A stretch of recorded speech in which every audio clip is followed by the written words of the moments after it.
오늘은 부르심을 성취하는 삶이라는 제목입니다. 우리 함께 기도하시겠습니다. 내가 보지 못하는 것을 내게 보여주소서. 내가 알지 못하는 것을 내게 가르쳐 주소서. 하나님이 나를 위해 예비해 놓으신 것을 위해 나를 준비시켜 주소서. 아멘.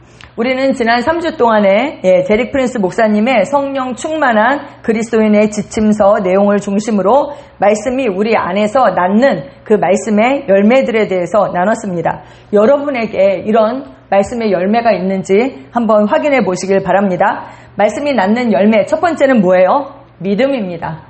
말씀을 들으면서 믿음이 나죠. 그리고 두 번째는 새로운 탄생입니다. 우리는 진리의 말씀으로 거듭나게 되었습니다. 세 번째는 뭐예요? 거듭난 이후에 우리가 먹어야 할 양식, 영적 양분이 바로 하나님의 말씀입니다.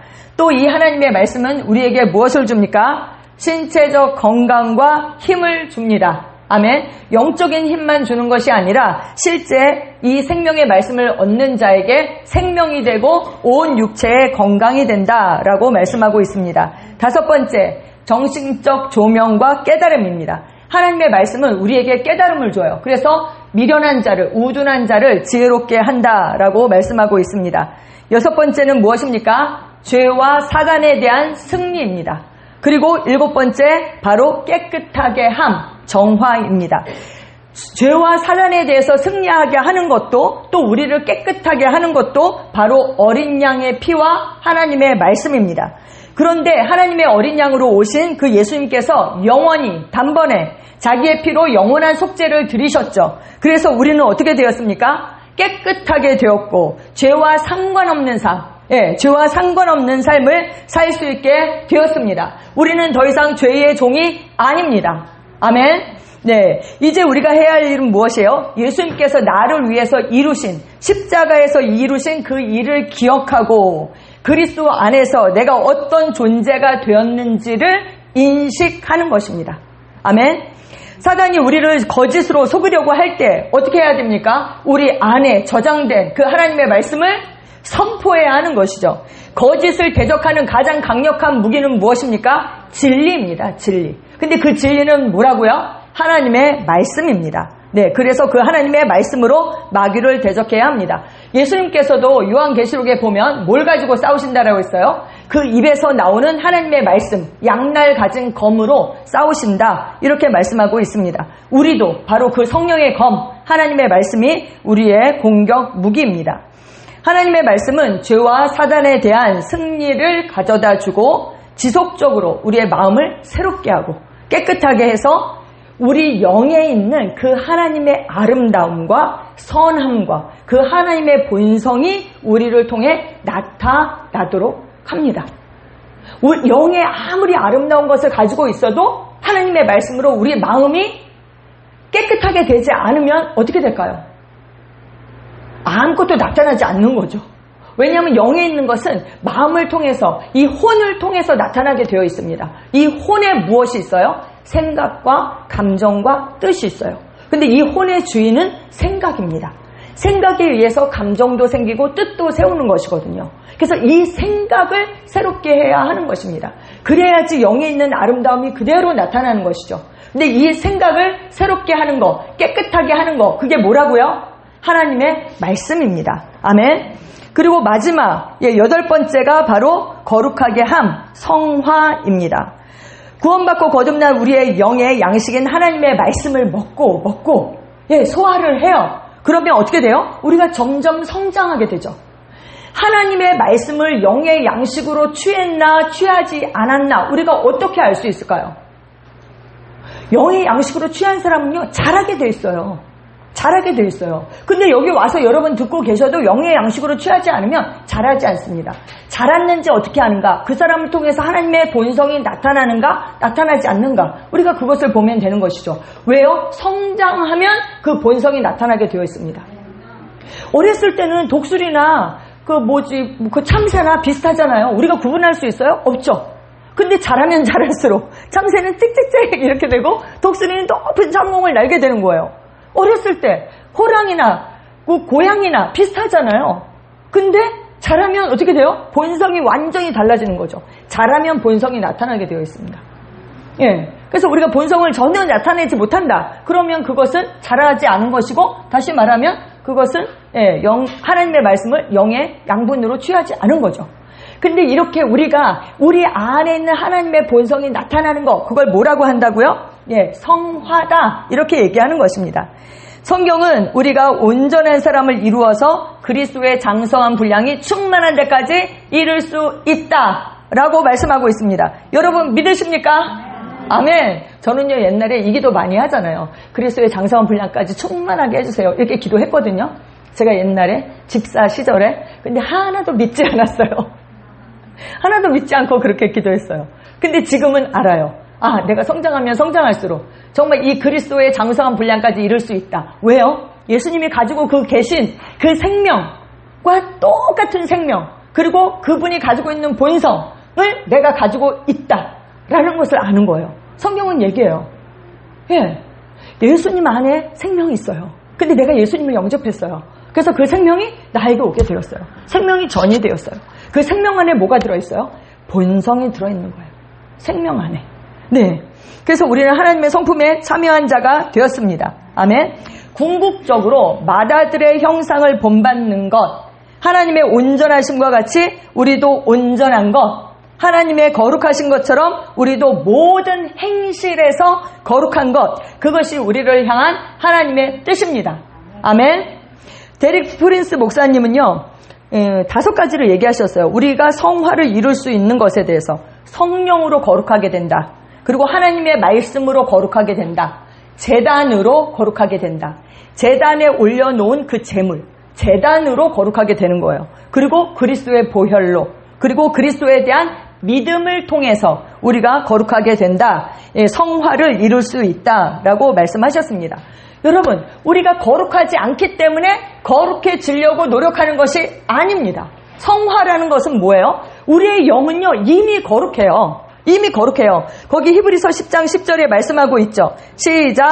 이 뜻을 따라 예수 그리스도의 몸을 단번에 들이심으로 말미암아 우리가 거룩함을 얻었노라. 거룩함을 얻을 것이다 이렇게 했나요?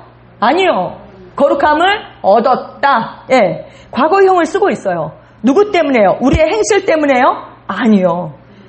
예수 그리스도의 몸을 단번에 들이심으로 말미암아 영단번, 영원히 단번에 속죄 제물로 드리셨어요. 그래서 우리가 거룩함을 얻었다라고 말씀하고 있습니다. 뭐가 거룩해요? 우리의 영이 거룩한 거예요.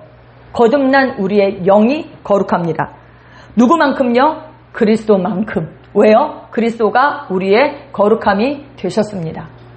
예수 그리스도는 하나님으로부터 나셔서 우리의 의와 지혜와 거룩함과 구속함이 되셨습니다. 그래서 우리는 예수님만큼 거룩해요. 근데 거룩하게 된 우리가 영이 거룩한 것이거든요. 근데 영만 거룩한 것이 하나님의 뜻입니까? 아니에요.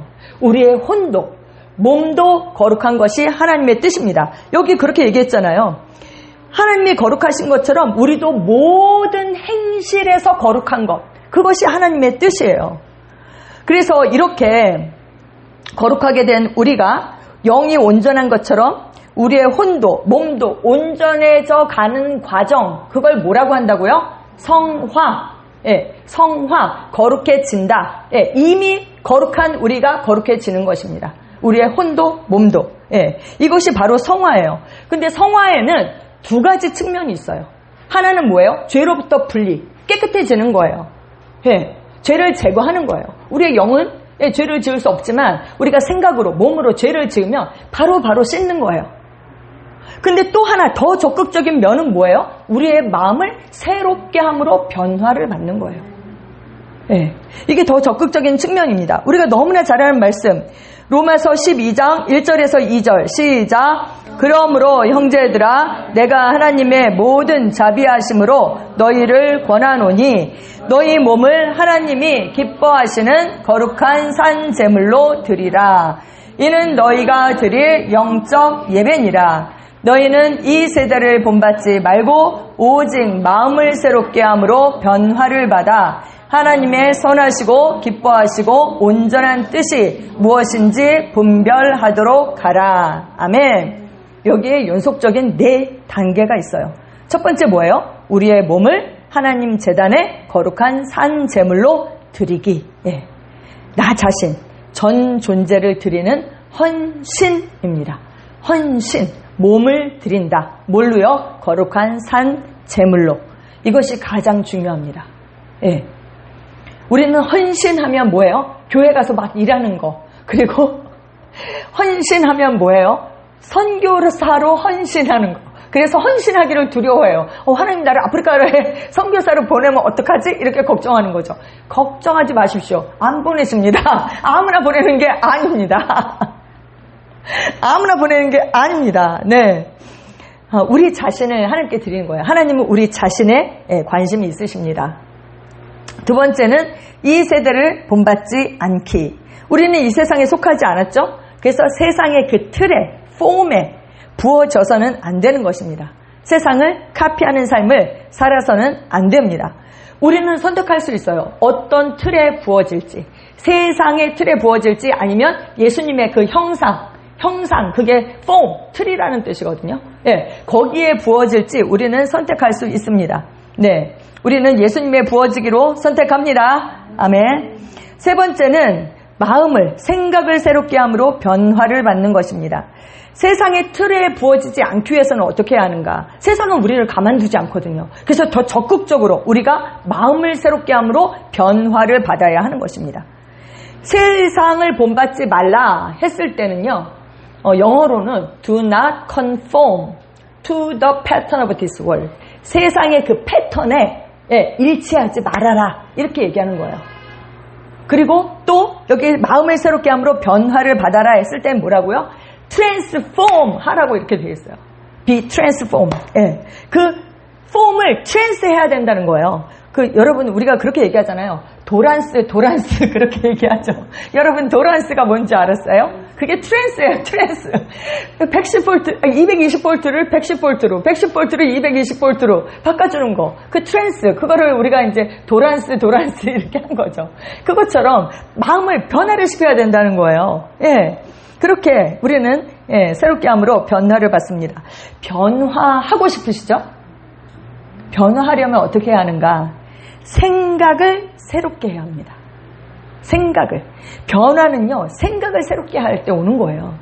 생각을 새롭게 하면 감정도 바뀌고요, 뜻도 변화돼요. 그래서 생각을 새롭게 해야 합니다.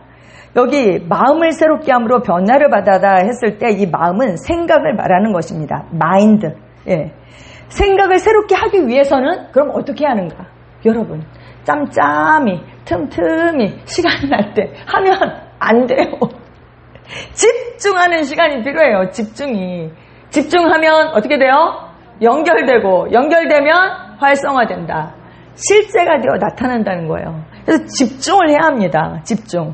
그 말씀드렸잖아요. 그 돋보기로 딱 이렇게 햇빛을 집중하면 거기 불이 나잖아요. 그것처럼 실제가 됩니다. 사단은요, 우리의 생각을 타고 들어와요. 환경이 아닙니다. 생각을 타고 들어와요. 그러니까 이 생각을 우리가 변화를 받아야 하는 것입니다. 네 번째는 나를 향한 하나님의 뜻을 알고 입증하기입니다. 입증. 분별하고 입증하라. 이렇게 말씀해요. 마음을 새롭게 하고 나면 우리는 우리를 향한 그 하나님의 뜻을 알 수 있어요. 선한 뜻, 기뻐 받으실 만한 뜻, 그리고 온전한 뜻을 알 수 있습니다. 여러분을 향한 뜻을 발견하고 따라가고 성취하는 삶을 살기를 원하십니까? 아멘. 그러면 어떻게 합니까? 하나님의 말씀으로 먼저 여러분의 마음을 새롭게 하십시오. 아멘. 그러면 우리는 하나님의 선하시고 기뻐하시고 온전한 뜻을 알게 되고 그 뜻을 성취하는 가장 영화로운 삶, 행복한 삶, 그 삶으로 나아가게 될 것입니다. 아멘. 오늘 여기까지가 복습이었어요. 오늘 나를 향한 하나님의 뜻을 알고 성취하는 삶에 대해서 좀 더 말씀을 나누고자 합니다. 우리는 마음에 가득한 것을 말하게 되거든요. 근데 제 마음에 가득한 게 뭔가 이렇게 생각했을 때 2022년 4월 우리 최홍 목사님이 소천한 이후로 제 마음에 가득한 것이 있다면 부르심을 성취하는 삶입니다. 제가 다른 사람을 위해서 기도할 때 사실 이 기도밖에 안 나와요. 그냥 뭐 세상적인 환경이 좀 변하고 막 이런 것들은 너무 그냥 이렇게 그렇게 중요한 일은 아니에요. 예. 그것을 통해서도 부르심을 이룰 수 있다면 그것은 좋은 일입니다. 우리가 때로는 넘어지잖아요. 근데 최순환 목사님 그렇게 얘기하시거든요. 넘어져도 어떻게 하라고요? 금을 줍고 일어나라고. 금을 줍고 일어나면 된다고요. 넘어져도. 그러니까 그래요. 근데 정말 나를 향한 그 뜻이 뭔지, 그 뜻을 성취하는 삶, 그 삶을 우리가 살아야 하는 것입니다. 근데 여기서 부르심이요, 여러 가지로 표현할 수 있어요. 운명. T.D. 제이크스 목사님은 운명이라고 그렇게 얘기했어요. 예, 디바인, 그 데스티니죠. 그리고 사명, 우리를 향한 하나님의 뜻, 우리를 향한 하나님의 계획과 목적, 뭐 비전 등등등 여러 가지로 표현이 될 수 있죠. 근데 어쨌든 부르심, 거듭난 이후에 우리를 향한 부르심을 발견하고 따라가고 성취하는 삶을 사는 것보다 더 중요한 것은 없는 것 같아요. 왜냐하면 우리는요, 거듭날 때 우리의 영이 하늘에서 태어나는 거예요. 거듭나다라는 말 자체가 우리 이제 born again, rebirth 이렇게 얘기하는데 첫 번째 뜻은 위로부터 난다라는 뜻이에요. 그러니까 영이 위로부터 나서 이 땅에 보냄을 받는 거예요. 예수님이 하늘에서 이 땅으로 보내심을 받은 것처럼 우리도 그 말씀을 받아들였을 때 성령에 의해서 우리가 거듭나게 된 거거든요. 이 땅에 보내심을 받았어요. 보냄을 받으면 어떻게 돼요? 언젠가는 돌아가야 되거든요. 근데 돌아갔을 때 보냄 받은 바 그 뜻을 이루었는가? 그것이 중요하죠. 이 부르심에 관련된 것은요, 이 땅을 우리가 어떻게 떠날 것인가, 주 앞에 우리가 어떻게 설 것인가, 결국은 내가 어떤 삶을 살 것인가에 관한 이야기입니다. 여러분은 여러분의 인생을 예언할 수 있습니까? 어머, 조용하시네요. 아멘!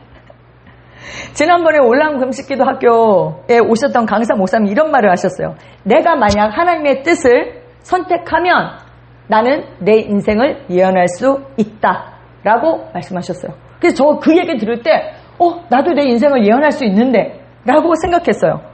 저는 제 인생을 예언할 수 있습니다. 아름답습니다. 밝습니다. 건강합니다. 부유합니다. 많은 열매를 맺습니다. 이것이 저의 미래입니다. 아멘. 크리스 목사님도 얘기하셨어요. 그 사람과 몇 분만 얘기해보면 그 사람의 미래를 예언할 수 있대요. 은사로 예언하는 것이 아니에요. 그 사람의 말을 들어보면 돼요. 왜요? 말이 결국 씨예요. 뿌려진 씨, 심은 것을 거두게 돼 있거든요. 그러니까 몇 분만 얘기해보면 그 사람의 미래를 예언할 수 있다는 거예요. 저도 제 인생을 예언할 수 있습니다. 저는 제가 가는 길을 알고 있고 최종 목적지도 알고 있습니다. 저는 제가 이 땅을 떠날 때 제가 이 땅에서 할 마지막 그 말 한마디, 그것도 알고 있습니다. 제가 정했다라고 그랬잖아요. 제가 어렸을 때 25살에 정했어요.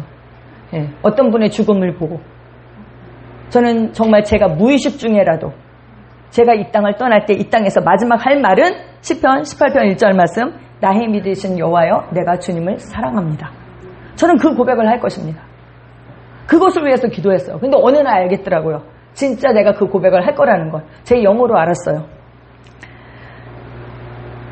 저는 이 땅에 보냄받은 바 부르심을 성취한 후에 하나님도 만족하고 저도 만족할 그때 제 영혼은 육체를 벗을 것입니다. 그리고 가장 아름답고 가장 영화로운 모습으로 주님 품에 안길 것입니다. 아멘. 이번에 좀 재미난 것이 있었어요. 뭐냐면 우리 이제 코치들 모임을 했는데 어떤 그 코치분께서 그 교회에 어떤 권사님이 계신 거예요. 94세신가? 90이 훨씬 넘으셨는데 이제 쓰러지셔서 병원에 가시는 거예요. 근데 이 권사님은 정말 목사님을 하나님처럼 생각하신대요. 목사님을. 그래서 목사님이 기도하면 내가 닿을 것이다라는 아주 강력한 믿음을 갖고 계신 거예요. 그래서 병원에 몇 번이나 실려갔는데 목사님이 기도해서 그때마다 다시 돌아오고 그렇게 된 거예요. 근데 이번에도 이제 쓰러지셔서 병원에 가셨는데 이제 못 넘긴다. 그래서 가족들이 다 모인 거예요. 근데 목사님이 기도하셨어요. 근데 이분이 또 살아나셔서 집으로 오셨어. 믿음이 역사하는 거죠. 믿음이. 저도 하나님도 만족하고 저도 만족할 때 그때 제가 길게 사는지 짧게 사는지는 중요하지 않다라고 생각했어요. 제가 어렸을 때도.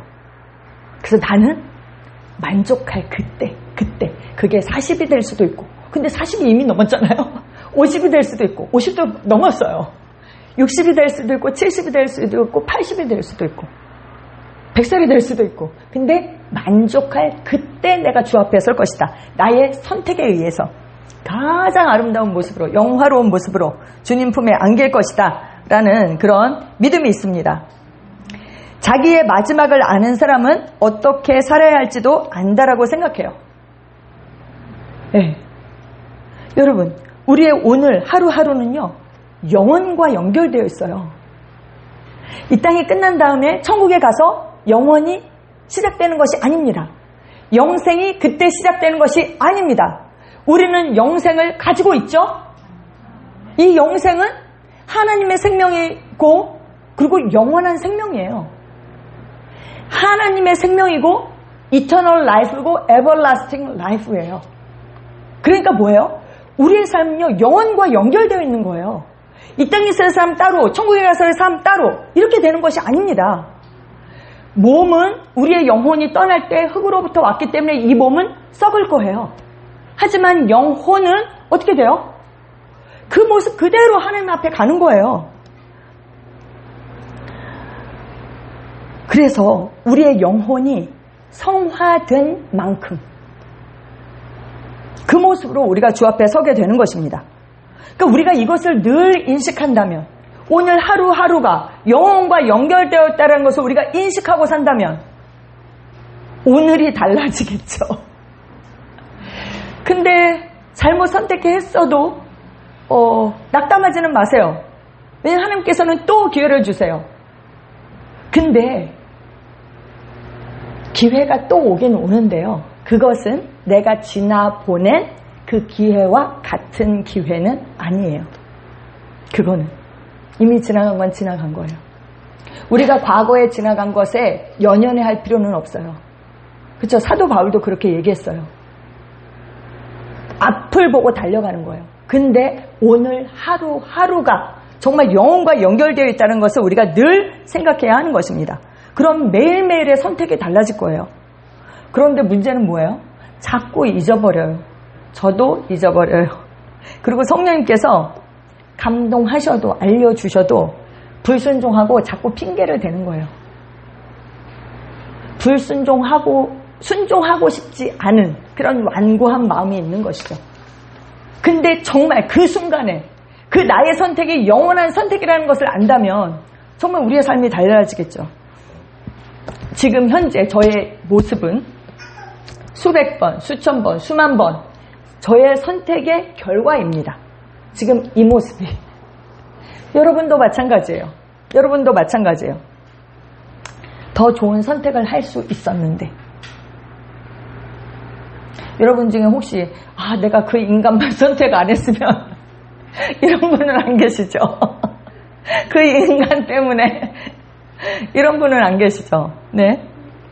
내가 더 좋은 선택을 할 수 있었는데, 그러면 세월을 아낄 수 있었고 더 좋은 모습으로 더 좋은 성공을 하고 더 영향력을 미치는 그런 자리에 있을 수 있었는데 라는 후회가 우리에게 있을 수 있어요. 아쉬움이 있어요. 하지만 괜찮습니다. 이전 것은 어떻게 됐어요? 지나갔습니다. 싹 다 지나갔습니다. 우리에게 오늘이 있고 미래가 있어요. 내일이 있어요. 밝은 미래가 있습니다. 아멘. 우리는요, 우리의 미래를 예언할 뿐만 아니라 우리의 미래를 창조할 수 있습니다. 아멘. 어떻게 해요? 어떻게 우리의 미래를 창조해요? 상상하고 말하고 행함으로 우리의 미래를 창조할 수 있습니다. 상상이 뭐예요? 생각하는 거예요. 근데 우리가 감사하지 않으면 성경에는 우리의 생각이 허망해진다 이렇게 되어 있거든요. 허망해진다. 하나님적인 생각, 말씀과 일치하는 생각 하는 거예요. 아름답고 긍정적이고 좋은 것들을 생각하는 거예요. 그리고 그것들을 어떻게 해요? 생각을 하면 생각이 옷을 입은 게 뭐예요? 말이에요. 그리고 그 말이 옷을 입은 것이 우리의 삶이에요. 네. 그래서 우리는요, 우리의 미래를 창조할 수 있어요. 아름다운 미래, 이 미래가 어디에 있는가? 여러분, 우리의 미래는요, 오늘과 맞닿아 있어요. 우리의 미래가, 예를 들어서 우리의 인생을 건축에 비유하잖아요. 10층, 100층일 수 있어요. 근데 1층 없이 10층, 100층 될 수 있어요? 없어요. 그 1층, 그것이 바로 오늘, 지금 현재입니다. 오늘 안에 모든 것이 있어요, 여러분. 오늘이 키예요, 오늘. 오늘 기회를 주시고, 오늘 만남을 주시고, 오늘 돌이키게 하시고, 오늘 깨닫게 하시고, 오늘 새롭게 하시고, 오늘 승리케 하십니다. 오늘 여러분은 아주 좋은 선택을 하셨습니다. 할렐루야. 우리 인사하시겠습니다. 오늘 잘 오셨습니다. 할렐루야. 네. 이렇게 좋은 선택들이 모이고 그래서 어떻게 돼요? 아름다운 인생이 되는 거예요. 좋은 인생이 되는 거예요. 좋은 성공들이 모여서 큰 성공이 되는 거예요. 그리고 우리도 다른 사람들의 그 성공을 도울 수 있는 자리로 나아가는 것입니다. 여러분, 결단하십시오. 무엇을요? 우리 거기 따라하겠습니다. 시작. 나는 나를 향한 하나님의 뜻을 발견하고 따라가고 성취하는 삶을 살 것이다. 그리고 다른 사람들이 그들의 부르심을 발견하고 따라가고 성취하는 삶을 살 수 있도록 돕는 삶을 살 것이다. 아멘. 이러한 삶을 살기로 결단하십시오. 예수님도 말씀하셨어요. 요한복음 4장 32절에 우리 함께 읽겠습니다. 예수께서 이르시되 나의 양식은 나를 보낸 신 이의 뜻을 행하며 그의 일을 온전히 이루는 이것이니라. 예수님은 매일의 삶 가운데 그 보내신 분의 뜻을 행하고 그의 일을 온전히 이루는 그 삶을 사셨습니다. 그리고 마지막 이 땅을 떠나실 때 뭐라고 하셨어요? 다 이루었다 하시고 영원히 떠나가시더라. 이렇게 성경에 되어 있습니다. 그 뜻을 십자가에서 다 이루셨어요. 여러분, 예수님께서 오셔서 아무리 많은 사역을 하셨어도 십자가를 지지 않으셨다면 이 땅에 보냄받은 바 그 뜻을 다 이루실 수가 없었죠. 우리를 구원하시고 그 부활 생명을 주시기 위해서 오셨잖아요. 그러니까 제일 클라이막스는 십자가입니다. 십자가. 근데 예수님은요, 그 뜻을 이루시기 위해서 의도적으로 선택하셨고 기도하셨어요. 사도 바울도 이야기했습니다. 디모데후서 4장 6절에서 7절에 시작. 나의 떠날 시각이 가까웠도다. 내가 선한 싸움을 싸우고 나의 달려갈 길을 마치고 믿음을 지켰으니. 그는 그가 떠날 때가 가까운 것을 알았어요. 내가 전제로 부어지고 나의 떠날 시각이 가까웠다. 이렇게 얘기했어요. 그리고 그는 그를 위해서 의의 면류관이 예비되어 있는 것을 알았어요. 그래서 어떻게 했어요? 표대를 향해서 그리스도 예수 안에서 하나님이 위에서 부르신 그 부름의 상, 그 상을 받기 위해서 힘차게 달렸습니다. 정말 끝까지. 제가 예언할게요. 여러분, 우리 모두 시기는 다르지만 다 그리스도의 심판대 앞에 언젠가 서게 될 것입니다. 맞죠? 네, 언젠가는. 시기는 아무도 몰라요. 네. 그날에 주님은 우리에게 물으실 것입니다. 내 뜻을 행하다 왔느냐? 시킨 일 하다 왔느냐? 그 일을 사랑으로 했느냐? 네. 이렇게 우리에게 물으실 것입니다. 제가 뉴스를 봤어요. 미셸 박스틸이라는 분, 예, 한국 이름이 박은주더라고요. 주한 미국 대사로 내정이 되었대요. 그녀가 와서 예, 많은 일을 하겠죠. 그런데 대사로 와서 그 보냄받은 그 뜻을 이루어야지 한국에 와서 엉뚱한 일만 하고 가는 거예요. 예를 들면 뭐 자기 친척들 만나고 뭐 착한 일 여러 가지 뭐 할 수 있잖아요. 그런 일만 하다가 간다면 무슨 상이 기다리겠어요. 보냄받은, 파송한 그 뜻을 행해야 되는 것이죠. 우리가 이 땅을 떠날 때 정말 마지막에 다 이루었다. 예수님처럼 또 사도 바울처럼 내가 달려갈 길을 다 달려갔다. 그 고백을 여러분 하고 싶으시죠? 아멘. 그러면 어떻게 그 뜻을 발견할 수 있을까요? 우리가 그 뜻을 발견해야지 그 뜻을 따라가고 성취할 거 아니에요. 어떻게 발견할 수 있나? 여러분 그 말씀이 로마서 12장 1, 2절에 있는 것입니다. 첫 번째 뭐예요? 다시 한번 정리해요. 나 자신, 나 전 존재를 하나님께 거룩한 산 제물로 드리는 것입니다. 내가 드렸는지 안 드렸는지 잘 모르겠어요. 여러분 그건 안 드린 겁니다. 헌신. 하나님은 나에게 관심이 있으세요. 나를 원하세요. 나의 변화에 관심이 있으세요. 내 돈에 관심이 있지 않으세요. 이 단계가 가장 중요하고 이 단계를 건너뛸 수는 없습니다. 두 번째는 뭐라고요? 이 세대를 본받지 말고 마음을 새롭게 함으로 변화를 받아라. 마음을 새롭게 함으로 변화를 받아야지 우리가 하나님의 뜻을 알 수 있거든요. 시편 37편 4절에는 이렇게 말씀해요. 시작. 또 여호와를 기뻐하라. 그가 내 마음의 소원을 내게 이루어 주시리로다. 와, 하나님이 우리 마음의 소원을 이루어 주신대요. 얼마나 좋겠어요? 근데 거기 조건이 있어요. 여호와를 기뻐하라. 여호와를 기뻐하래요. 와, 그러면 마음의 소원을 들어주신대요. 그러니까 여호와를 기뻐하는 게 뭘까요? 하나님 기뻐요 이렇게 하는 걸까?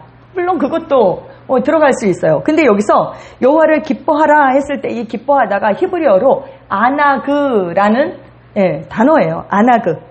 유순하다, 고상하다, 크게 즐거워하다 라는 뜻을 가지고 있어요. 유순한 거.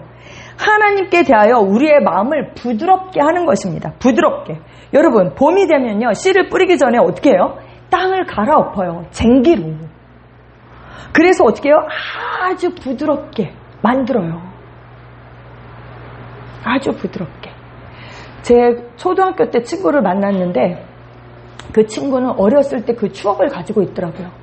봄에 땅을 갈아엎으면 그 땅이 아주 부드럽게 돼서 자기가 그 맨발로 그 땅을 거느렸던 그것을 너무 생생하게 기억하고 있더라고요. 그 땅 냄새까지 기억하고 있더라고요. 그 부드러운 흙과 같이 그렇게 우리의 마음이 부드럽게 되어야 하는 것입니다. 완고하고 강팍한 마음, 딱딱한 마음이 아니라 옥토처럼 부드러운 마음, 하나님께 대하여 민감한 마음을 갖는 것입니다. 성경은 얘기해요. 마음이 완고한 게 뭐라고요? 사신 그 우상에게 절하는 죄와 같다. 이렇게 얘기해요. 우리의 마음이 이렇게 새로워지면 그 새로워진 마음에 하나님께서 어떻게 하시는가? 하나님적인 소망, 하나님적인 소원을 주세요. 그리고 그 소원을 이루시는 것입니다. 육신의 정욕, 안목의 정욕, 이생의 자랑, 그런 것이 내 마음의 소원이 됐는데 그걸 이루어 주시는 게 아니에요. 이런 것은 다 아버지께로부터 온 것이 아니다. 세상으로부터 온 것이다. 라고 사도 요한은 말씀하고 있습니다. 하나님은 그런 소원을 들어주실 수가 없죠. 들어주셨어도 안 되죠. 왜요? 그 끝은 멸망이에요. 우리가 마음을 새롭게 하면 하나님께서 그분의 소원을 우리 마음에 넣어주시고 그리고 그 소원을 이루어 주십니다. 사람들은요, 하나님께서 우리에게, 우리 청년들 만났잖아요. 청년들이 다 자기의 부르심을 알고 싶어요. 심지어 나이가 80이 넘은, 제가 10년 전에 어떤 권사님을 뵀는데 그분은 무릎 수술을 하셨는데 무릎 수술이 잘못돼서 움직이실 수가 없어요. 그냥 다리를 안고 앉으실 때도 뻗고 앉으세요. 근데 그분이 저한테 뭐라고 질문했는 줄 아세요? 선교사님, 저의 사명이 뭘까요? 제가 그때 약간 조금 충격 먹었어요. 나이 80이 넘고 움직일 수 없는 사람도 자기의 사명을 찾기를 원하는구나. 왜냐면 그것이 가장 영화로운 삶이기 때문이에요. 그래서 그때 제가 뭐라고 말씀드렸냐면 하나님께서 지혜를 주셨어요. 악을 악으로 욕을 욕으로 갚지 말라. 도리어 복을 빌라. 우리가 이것을 위해서 부르심을 받았다. 이는 그 복이 우리에게 복을 이어받게 하려 함이라. 그 말씀이 생각이 나더라고요. 그래서 권사님, 자신을 축복하고 자녀들을 축복하고 교회를 축복하고 대한민국을 축복하세요. 이것이 우리의 부르심입니다. 못 움직여도 그거는 할 수 있잖아요.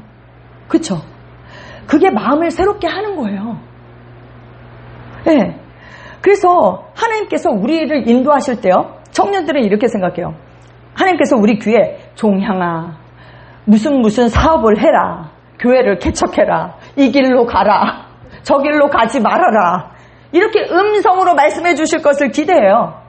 그래서 인도를 못 받는 거예요. 대부분은 하나님은 우리를 마음의 소원, 그 갈망을 통해서 인도하세요. 근데 제가 뒤돌아봤어요. 저도 마음의 소원을 통해서 인도받았어요. 근데 내가 그러면 하나님을 기뻐하는지, 내 마음의 소원이 하나님으로부터 왔는지 알아야 될 거 아니에요. 하나님으로부터 왔다라는 확신이 있어야지 그 길을 따라서 걸을 수 있죠. 인내로. 그럼 어떻게 알 수 있는가? 여러분 어떻게 알 것 같아요? 앤드류 워메어 목사님 말씀하셨어요. 자기 자신에게 솔직해지면 된대요. 우리는 하나님 앞에 나아갈 때도요, 가면을 써요. 아주 조용히 솔직해지면 돼요. 그래서 우리가 뭘 해야 되느냐? 우리의 영은 모든 것을 알거든요. 그쵸? 성령 우리 안에 계시잖아요. 미래일도 알게 하시고 장래일을 알게 하시고 진리 가운데로 우리를 인도하세요. 심령을 들여다보는 훈련을 해야 돼요. 심령을 들여다보는 훈련. 환경, 이렇게 들리는 소리, 시끄러운 소리를 듣는 것이 아니라, 그러면서 이렇게 말씀하시더라고요. 마음에 세상 쓰레기가 가득해. 그러면 마음의 소원으로 인도를 받을 수가 없겠죠. 그래서 하나님의 말씀을 자기 삶의 최고 권위에 두지 않는 사람들은 그 마음의 소원을 신뢰해서는 안 됩니다. 왜요? 정욕으로부터 온 것일 가능성이 아주 큽니다. 먼저 뭘 해야 돼요? 마음을 새롭게 하십시오. 하나님을 최고 권위에 두십시오. 마음을 새롭게 하고 우리를 향한 뜻을 성취하는 아주 기본적인 방법이 있어요. 이번 올해 이것이 잡으신 말씀인 분들이 많으세요. 데살로니가 전서 5장 16, 17, 18절 말씀 시작. 항상 기뻐하라, 쉬지 말고 기도하라, 범사에 감사하라. 이것이 그리스도 예수 안에서 너희를 향하신 하나님의 뜻이니라. 너희를 향한 하나님의 뜻이니라. 이것이 기록된 우리를 향한 하나님의 뜻입니다. 이렇게 명명백백하게 이것이 너희를 향한 하나님의 뜻이다 알려줬는데도 이렇게 하지 않는 사람들에게 하나님께서 다음 단계를 알려주실 필요가 있어요? 지난주에 말씀드렸잖아요. 0km에서 갑자기 시속 100km를 내는 게 아니에요. 그거는 급발진이라고요. 사고라고요. 1km를 못 드는 사람이 갑자기 100km를 들게 되는 것이 아니라고요. 하나님은 그렇게 하지 않으십니다. 그래서 우리가 항상 기뻐하고 쉬지 않고 기도하고 범사에 감사하는 것, 환경과 상관없이 감사함으로 우리의 마음을 새롭게 할 때, 그러면 우리의 마음이 부드럽게 되고 우리가 민감하게 되고 우리를 향한 그 계획과 목적, 그 부르심을 알게 될 것입니다. 아멘.